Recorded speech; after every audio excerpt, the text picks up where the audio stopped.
3. Assalamualaikum warahmatullahi wabarakatuh. Perkenalkan, kami dari kelompok 5 tim experiential learning yang berkunjung ke klinik utama Perisai Husada. Anggota kelompok kami antara lain adalah sebagai berikut. Dan pada kesempatan kali ini kami akan memaparkan tentang hasil kunjungan kami. Baik, di sini ada pendahuluan terlebih dahulu yang isinya itu ada latar belakang. Nah, kesehatan ini menurut Peraturan Presiden Nomor 72 Tahun 2012 yaitu merupakan keadaan sehat fisik, mental, spiritual, dan sosial yang dimana individu ini hidupnya itu produktif secara sosial maupun ekonomi.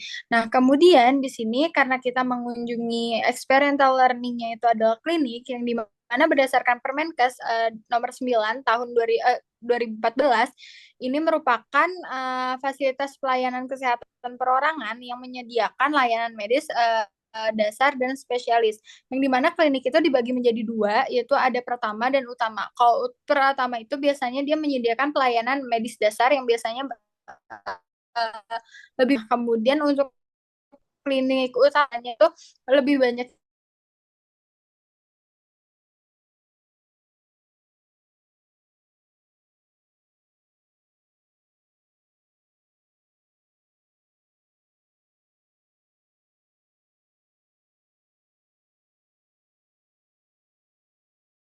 kesehatan seperti laboratorium maupun farmasi dan non kesehatan, misalnya ada parkir yang disediakan. Selanjutnya yang ketiga, mengetahui sumber daya manusia yang bekerja, seperti tenaga kesehatan, perawat maupun dokter.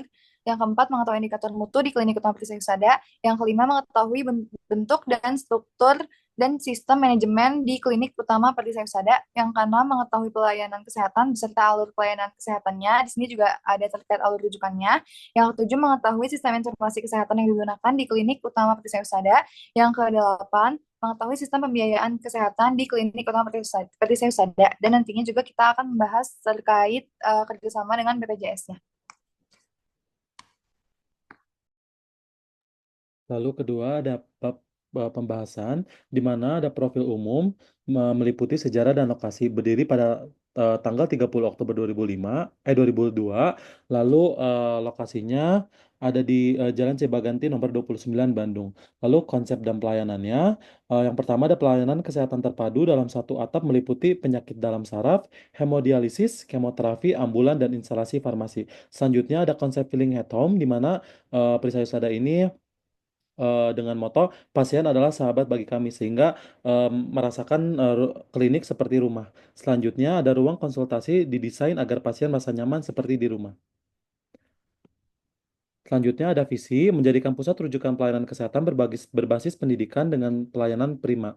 Lalu misinya menyelenggarakan layanan spesialis dan subspesialis kedokteran dengan kualitas pelayanan terbaik. Selanjutnya meningkatkan layanan dan fasilitas sesuai kebutuhan pasien dan berkembang ilmu pengetahuan. Lalu selanjutnya menyelenggarakan pendidikan berkelanjutan untuk praktisi medis dan masyarakat. Selanjutnya melaksanakan pelatihan untuk staf secara berkala.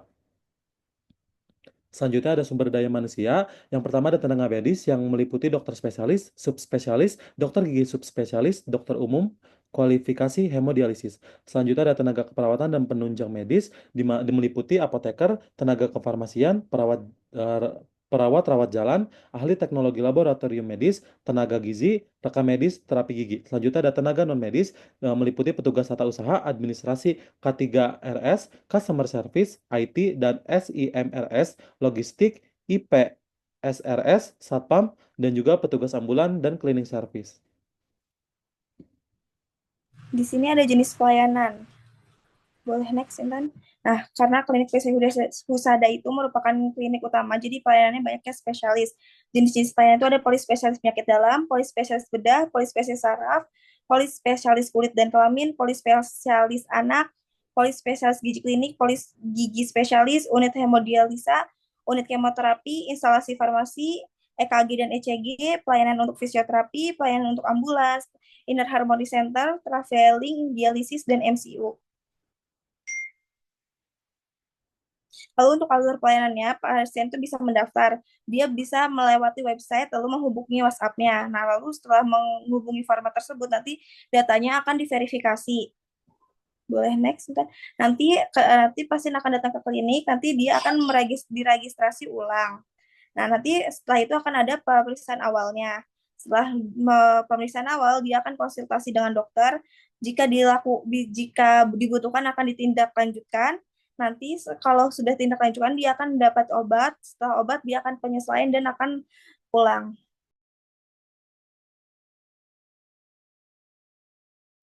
Baik, di sini ada indikator mutu pada klinik Perisai Husada, yang dimana indikator mutunya itu terdiri dari kepatuhan kebersihan tangan, lalu kepatuhan penggunaan alat pelindung diri, kepatuhan kelengkapan data pasien, dan juga kepuasan pasien. Yang dimana kepatuhan kebersihan tangan pada klinik Perisai Husada ini, dia akan menyediakan sarana dan prasarana kebersihan tangan seperti sabun dan juga air mengalir. Lalu untuk kepatuhan penggunaan alat pelindung dirinya ini, klinik Perisai Husada ini akan menyediakan alat pelindung diri yang sesuai dengan standarnya dan seperti masker, sarung tangan, dan juga baju pelindung. Lalu untuk kelengkapan biodata pasien itu, Klinik Perisai Husada memiliki website untuk pendaftaran dan juga ruangan khusus untuk menyimpan biodata pasien sehingga kerahasiaan maupun biodata pasien ini akan terjaga. Lalu di sini yang terakhir ada untuk menjaga kepuasan pasien, Perisai Husada ini memiliki survei kepuasan pasien melalui website Google, yang dimana nanti hasil survei ini akan digunakan untuk meningkatkan mutu pelayanannya.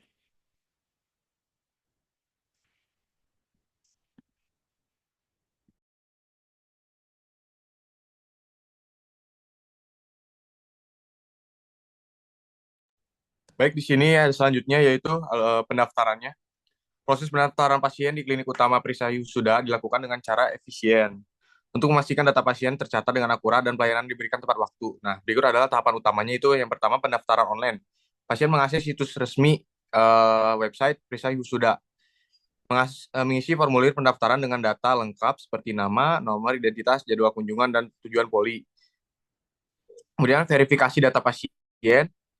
Petugas memverifikasi data yang diinput pasien untuk memastikan kelengkapan dan keakuratan. Setelah itu, pasien akan menerima konfirmasi jadwal dan motor antrian elektronik melalui email atau SMS. Kemudian ada input ke sistem elektronik.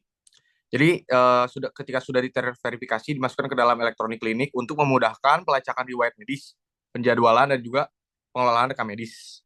Yang terakhir ada pembayaran dan jadwal pemeriksaan.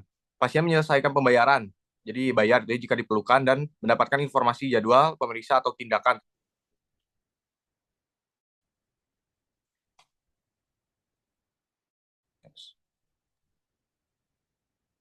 Baik, untuk pemeriksaan fisik dan pemeriksaan dan tindakan medis, prosedur pemeriksaan dan tindakan medis dilaksanakan dengan memberikan pelayanan kesehatan yang optimal kepada pasien melalui prosedur berikut, di mana ada pemeriksaan pasien yang terdapat anamnesis, baik itu mengumpulkan informasi langsung maupun dari rekam medis. Lalu ada pemeriksaan fisik, ada pemeriksaan penunjang, dan untuk tindakan medis ada diagnosis dan penanganan dokter. Lalu persiapan ruang dan alat yang selalu steril dan disiapkan sesuai prosedur. Lalu ada inform consent. Lalu jika kondisi darurat, klinik menyediakan layanan ambulan selama 24 jam dengan respon yang cepat. Lalu ada juga prosedur medis seperti pemberian obat, vaksinasi, kemoterapi, hemodialisis, atau fisioterapi, dan juga dilakukan pemantauan pada pasien. Lalu untuk selanjutnya ada pencatatan dan dokumentasi. Jadi semua hasil pemeriksaan, tindakan medis, dan perkembangan kondisi pasien dicatat dalam rekam medis yang dirahasiakan. Dan pasien dapat mengakses data melalui aplikasi kesehatan.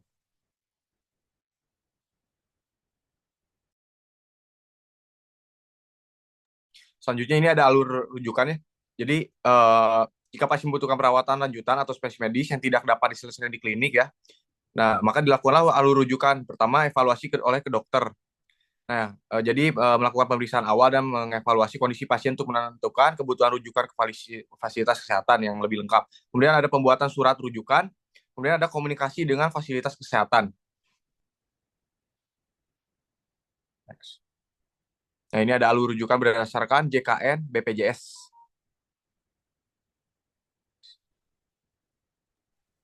Kemudian untuk sistem informasi yang dilaksanakan di klinik utama Perisai Husada menggunakan sistem informasi digital untuk meningkatkan efisiensinya. Sebagai contohnya adalah pendaftaran dan antriannya. bagi pasien yang ingin mendaftar, bisa mendaftar melalui aplikasi WhatsApp atau melalui website yang tersedia. Lalu untuk rekam medisnya sendiri disimpan secara elektronik dan juga disimpan secara fisik. Untuk yang elektroniknya sendiri disimpan di website yang dibuat khusus untuk menyimpan rekam medis, dan untuk rekam medis yang fisiknya disimpan di ruangan khusus yang memiliki kunci sidik jari yang hanya bisa dibuka oleh tenaga kerja yang terkait. Kemudian untuk pembiayaan kesehatannya sendiri bisa melalui pembayaran mandiri out of pocket, asuransi swasta, dan juga BPJS Kesehatan. Untuk semua layanan klinik bisa diakses pembiayaannya melalui pembayaran mandiri atau out of pocket. Lalu untuk asuransi swasta bisa dilakukan dari asuransi yang bermitra. Lalu untuk BPJS Kesehatan hanya mencakup layanan hemodialisa dan polispesialis umum dengan alur rujukan yang bertahap. Selanjutnya untuk refleksi, kunjungan ini kita akan memberikan pemahaman penting mengenai pengelolaan dalam klinik sebagai bagian integral dari sistem kesehatan. Klinik Persada Husada ini dia mampu menghadirkan layanan kesehatan berkualitas dengan manajemen yang terorganisasi, fasilitas lengkap. Selain itu, pendekatan berbasis teknologi dan komitmen terhadap moto menjadi pelajaran berharga untuk mahasiswa untuk diterapkan di masa depan, baik dalam praktik klinis maupun manajemen kesehatan. Kunjungan ini menegaskan pentingnya inovasi, efisiensi, dan pelayanan berpusat pada pasien dalam meningkatkan mutu kesehatan masyarakat. Untuk yang terakhir, ada foto bersama serta pemberian cenderamata. Selanjutnya, ada ruang pendaftaran dan ruang tunggu dengan konsep HOMI. Selanjutnya, ada ruang kemoterapi, ada yang isolasinya juga di depan. Untuk ada ruangan poliklinik yang lainnya. Ada fisioterapi, ada ruang cuci darah, ada laboratorium, ruang tunggu anak, dan ruang tindakan serta polinya. Nah, di sini juga ada musola dan mobil layanan kesehatan. Alhamdulillah, dokumentasi hanya segitu saja. Baik. Baik, mungkin sekian yang dapat kelompok kami sampaikan. Kurang lebih mohon maaf. Assalamualaikum warahmatullahi wabarakatuh.